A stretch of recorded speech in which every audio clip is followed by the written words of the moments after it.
Hello, welcome back to my new vlog. तो अभी बज गए सुबह के 9। गुड मॉर्निंग आप सभी को हमारी तरफ से। और अभी सुबह मैं उठी थी आज 4:30 बजे। तो अभी मैं आपको दिखा देती हूँ कि मैंने क्या क्या काम किया सुबह 4 बजे उठ के। तो साफ सफाई का काम तो मैंने ज्यादा नहीं, देखो, एक बार झाड़ू निकाला था लेकिन दोबारा फिर से कचरा हो जाता है। बच्चे स्कूल जाते हैं, यहाँ से स्कूटी निकालनी पड़ती है इसलिए। और 5:30 बजे उठ के मैंने क्या क्या काम किया, तो ये जो 2 सूट कल सिले थे ये मैं आपको दिखा दूंगी। और आज जो मैंने काम किया है वो भी दिखा देती हूँ। तो पहले मैं आपको दिखा दूं कल वाले सूट। और मैंने कुछ आपके लिखे हुए कमेंट भी लिखे हैं, वो भी मैं आपको बोल के बताऊंगी, उनका सोल्यूशन भी बताऊंगी मैं आपको। तो ये जो वेलवेट का सूट मैंने कल कटिंग किया था, खुशी बुटीक पे इसकी कटिंग वीडियो डाली थी। और ये देखो, ये इस तरह से मैंने सिला है। ये जो लंबी वाली प्लेट है ये तो लगा दी, लेकिन सारी प्लेटें मैंने इसमें नहीं लगाई है। और ये इस तरह से फिनिशिंग से बना है। ये बाजू की लेस है और ये आगे के घेरे की, और बैक इसका प्लेन है। तो एक ये सूट बनाया मैंने कल। इनकी पैंट अभी तक नहीं बनी है, कटिंग करके रखी हुई है, आज बनाऊंगी। और एक ये सूट बनाया, इन दोनों की पैंट ये रही कटिंग की हुई। और एक ये सूट बनाया, तो इसमें थोड़ी तुरपाई बाकी है अभी तक। और ये देखो, ये इसके घेरे पे काम है और वर्क बस इसके गले पे ही है, बाकी और कहीं पे नहीं है। और इसकी प्लेन बॉटम है, बॉटम नहीं इसकी पैंट बनानी है। ये सूट मैंने कल बनाए, और कल कुछ मेरा और भी काम हो गया था, इसीलिए मैं 2 ही कमीज बना पाई। और अभी जो मैंने कटिंग किए है वो दिखा देती हूँ मैं आपको। एक तो ये वाला सूट कटिंग किया है मैंने, तो इसका मैं पूरा उधेड़ के आपको नहीं दिखाऊंगी, क्योंकि अगर उधेड़ दूंगी मैं तो फिर ये खराब हो जाएगा। ये देखो, एक ये कटिंग किया और एक ये दूसरा वेलवेट वाला कटिंग किया, ये देखो। तो ये मैंने कटिंग करके रखे हैं। इन दोनों की पैंट भी कटिंग करनी है, तो ये कपड़ा है इन दोनों की पैंट का। पहले मैं कमीज बना के तुरपाई के लिए दे दूंगी, फिर मैं इसकी पैंट कटिंग करूंगी और वो वाली सारी पैंटें इकट्ठी बना दूंगी। तो पैंट बनाने में ज्यादा टाइम नहीं लगता है, सिर्फ 20 मिनट से आधा घंटा लग जाता है। तो 2 घंटे में मैं चारों पैंट बना दूंगी लास्ट में। पहले मुझे कमीज बनाने हैं। इससे पहले मैं आपको कल वाले जो कमेंट है वो दिखा देती हूँ।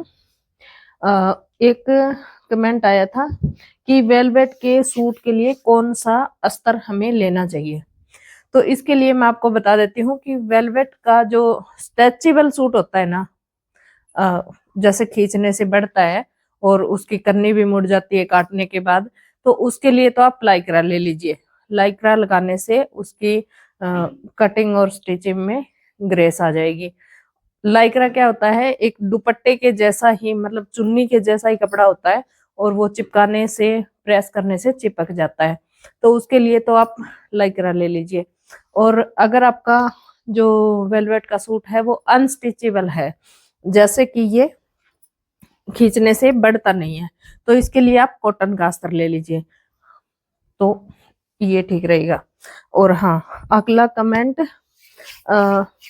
नाम तो मैंने नहीं लिखा साथ में, कमेंट के साथ में, हैवी लेडीज का सूट काटती हूँ तो आर्म होल में झोल आता है। तो इसका सॉल्यूशन मैं आपको बता देती हूँ कि आर्म होल में झोल क्यों आता है। जैसे कि अब ये स्वेटर है, आप देख रहे हो, थोड़ी सी ठंड हो गई है तो मैंने सोचा कि मैं डाल लेती हूँ, वरना ठंड लग जाएगी पहले ही। थोड़ा सा गला खराब है। अब देखो, इसके आर्म होल में झोल आ रहा है, स्वेटर के आर्म होल में क्यों आ रहा है, क्योंकि इसका तीरा ज्यादा कटा हुआ है। देखो, दोनों साइड से यहाँ तक आया हुआ है तीरा। लेकिन ये स्वेटर है, ये गंदी नहीं लगती है। अगर हम सूट डालते हैं इस तरह का तो वो बहुत ही गंदा लगता है। तो इसके लिए मैं आपको क्या सोल्यूशन बता देती हूँ।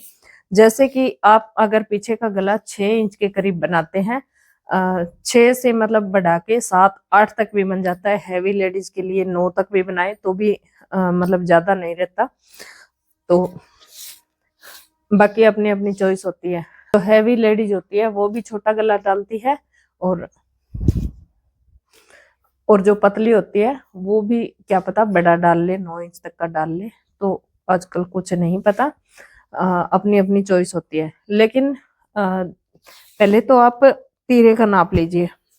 जैसे कि आपको ऐसे हाथ करने से जो यहाँ पे फ्लैट आ रहा है, जो किनारा आ रहा है, यहाँ पे कंधे का, यहाँ से नाप लीजिए। ये देखो ये आ रहा है 14.5 इंच। तो 14.5 इंच तीरा आ रहा है। इसमें अगर आप छोटा गला बनाओगे तो आपको 6.25 इंच तीरा लेना पड़ेगा। और जैसे कि 6.25 लेने से कितना हो जाएगा, 13.5 इंच हो जाएगा। 13.5 इंच का तीरा, 13.5, 6.25, और ये है टोटल 14.5। तो 1 से 1.5 इंच कम हम ले सकते हैं। और अगर आप डीप गला बनाते हैं तो इसी में आपको 6 इंच के करीब अगर गला बनाते हैं तो तीरा आप लेंगे 6 इंच। और अगर आप इससे भी डीप गला बनाते हैं तो आप 5.5 इंच भी तीरा ले सकते हैं। लेकिन जितना आप तीरे का नाप ले रहे हैं ना, यहाँ जितना आप तीरा ले रहे हैं ना यहाँ से, जैसे कि मैंने बताया, आप 14.5 इंच के लिए जो 4 या 5 इंच का गला होता है उसके लिए आप 6.25 इंच लेंगे। तो यहाँ से थोड़ा और कम करना पड़ेगा, यहाँ से भी नाप लेना होता है, यहाँ से। अब देखो यहाँ से हमारी जो सिलाई है यहाँ तक आती है। अब स्वेटर निकाल के दिखाना पड़ेगा। अब देखो इसमें हमने जो ये तीरा कटिंग कर रखा है, यहाँ पे 12 इंच आ रहा है। ये खींच के 12 इंच आ रहा है, लेकिन मैंने ये 6.25 इंच पे काटा हुआ है, 11.5 इंच पे काटा हुआ है मैंने। लेकिन ये खींचने के बाद 12 इंच के करीब आ रहा है, क्योंकि यहाँ पे जो गले की चौड़ाई है वो हम 2.25 या 2.5 इंच की कटिंग करते हैं। लेकिन ये पहनने के बाद ये देखो कितनी चौड़ाई बढ़ जाती है इसकी। अब ये 8.5 इंच के करीब आगे का गला चौड़ाई में हो गया है। तो यहाँ से बढ़ने के कारण वो खुद ही इधर चला जाता है। अगर आप गला छोटा बना रहे हो, बिल्कुल ही छोटा बना रहे हो, तो ये यहाँ से देखो कैसे आ रहा है। तो इस तरह से आपको कपड़े के अकॉर्डिंग, अपने नाप के अकॉर्डिंग, जो भी आपने सूट सिल रखा है उसमें आप देखो कि कहाँ पे कमी आ रही है, यहाँ पे झोल आ रहा है, यहाँ से एक्स्ट्रा जा रहा है। उस चीज को देख के आप कपड़े पे काम करो तो आपके सूटों की कटिंग और आर्म होल में झोल खत्म हो जाएगा। और हाँ, एक कमेंट और था, अम्ब्रेला मशीन लेनी है मुझे, कौन सी लूं? तो अम्ब्रेला मशीन कौन सी लो? सबसे पहले तो मैं आपको बता दूं, अगर आप मशीन ले रहे हो तो आपको मतलब घर घर का काम करना है या फिर बाहर का भी काम करना है। अगर आपको बाहर का काम करना है तो आप जैक मशीन ले लीजिए। अगर आपका बजट नहीं बन रहा है जैक मशीन लेने का तो आप अम्ब्रेला मशीन पुरानी ले लीजिए। पुरानी मशीनें आजकल बहुत लोग छोड़ रहे हैं, इस जैक के ऊपर आ रहे हैं सब लोग। तो पुरानी मशीनों को बहुत लोग छोड़ रहे हैं। टेलर के पास से आप पुरानी मशीन ले लें, और लेकिन उसको अच्छे से चला के देखें, 2 दिन तक उसको चलाए, 2 दिन ट्राई करें। घर पे नहीं दे सकते तो वहां जाके ट्राई करो, और फिर आप मशीन खरीद सकते हो।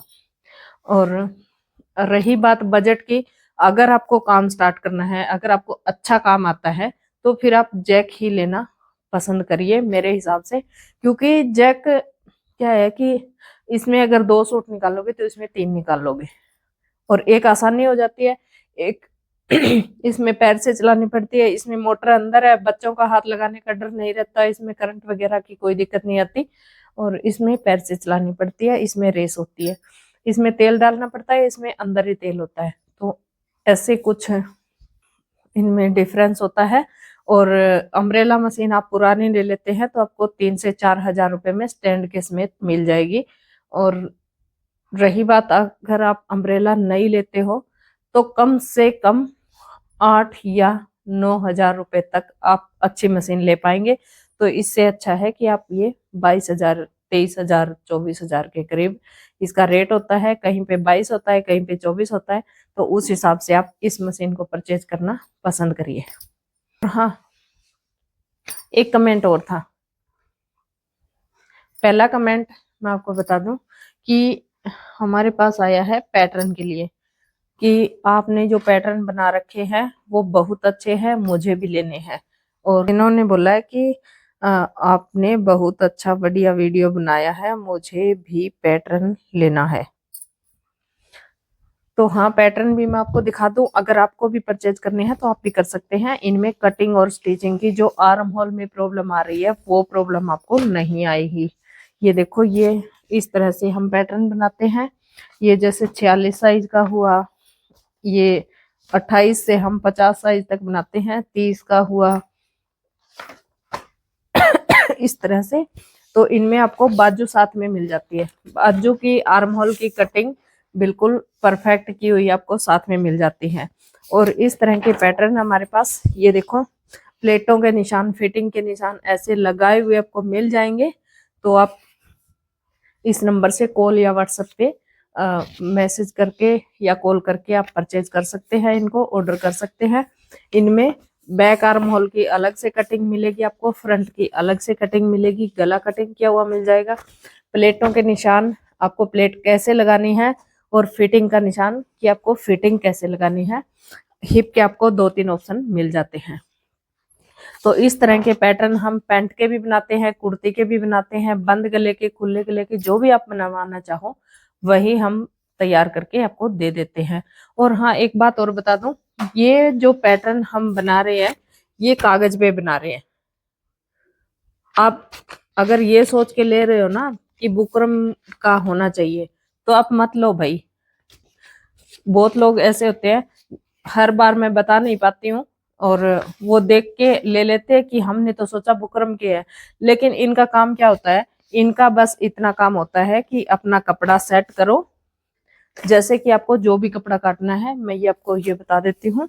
जैसे कि आपने ये कपड़ा काटना है, आपने कपड़े को सेट कर लिया, अच्छे से प्रेस करके कपड़े को सेट कर लिया, और पैटर्न का बस इतना काम होता है, पैटर्न निकाल लो, इसकी बाजू हटा दो, फ्रंट ले लो, बैक ले लो, अलग अलग पार्ट आपको सेट करना है। और बस ऐसे रख के आपको निशान लगाने हैं, प्लेट के, फिटिंग के सारे निशान आपको लगा के, और फिर आप फ्रंट का रख के निशान लगा लीजिए, बाजू का रख के निशान लगा लीजिए, और उसके बाद आप इसको समेट के रख दीजिए। तो बहुत सारी लेडीज बहनें ऐसी होती है, कहती है कि खराब नहीं होगा, बस इतने सा काम होता है, इतने में क्या खराब हो गया इसका, बताइए आप क्या खराब हो गया। तो इस तरह से आप मत करिए। मेरे पास कागज के पैटर्न है, अगर आपको परचेज करने हैं तो इस नंबर से कॉल या व्हाट्सएप पे आप परचेज कर सकते हैं। तो लोग पसंद आया तो लाइक कर दो, चैनल पे नए आए तो चैनल को सब्सक्राइब जरूर से कर दो। मैं मिलती हूँ आपसे अगले व्लॉग में।